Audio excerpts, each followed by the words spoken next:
Lucy, this is Renee from the Aquatics department.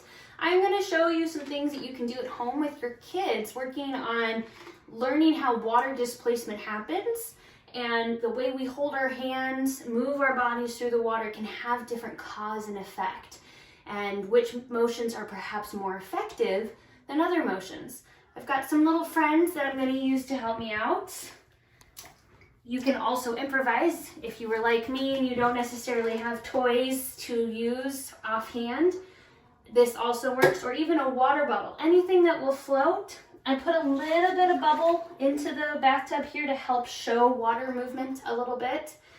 And we're going to use some household items along with our own hands to work on these skills.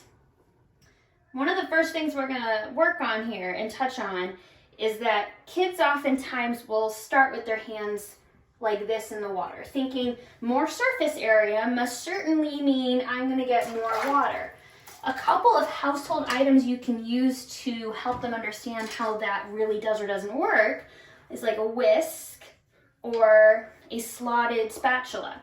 So you're going to see how it does make some movement in the water, maybe more a little. This is a great way for them to get to play and experience how that works, as well as then putting their own hand in the water and testing it out for themselves. Again, it makes water move, but isn't as effective as a spatula that doesn't have any openings.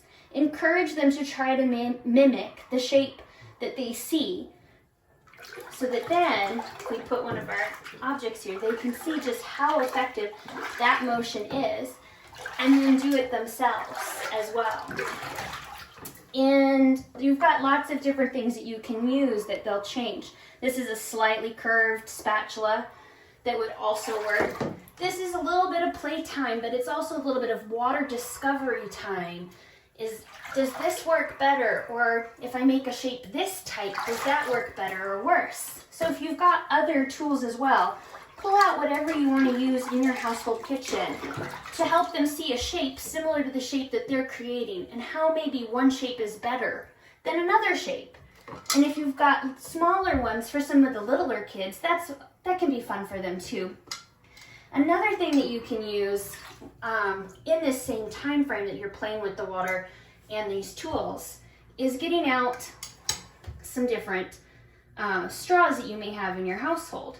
This is a way for them to see, most kids already know, if I blow bubbles into milk through a straw, then that's bubbles, and equaling also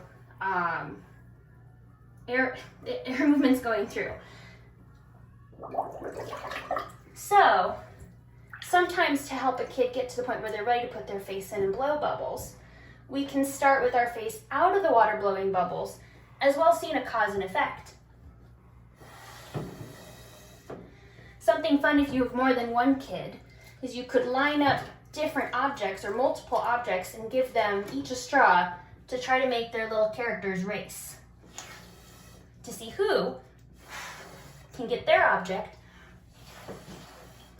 to the other side of whatever, whether you're using a large Rubbermaid bucket or your bathtub, to see who can get their character in the least amount of puffs of air possible.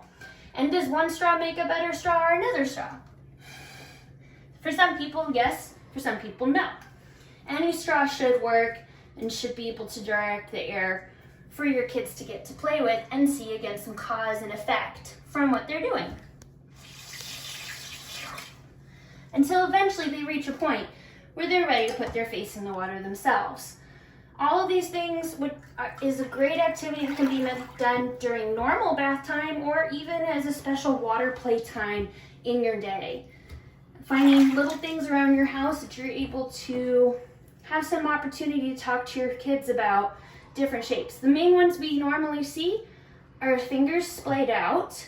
We want to get to more of what we kind of call like a saucer shape. So there's a very slight curve in the hand versus a flat palm, and it's not super tight and super curled.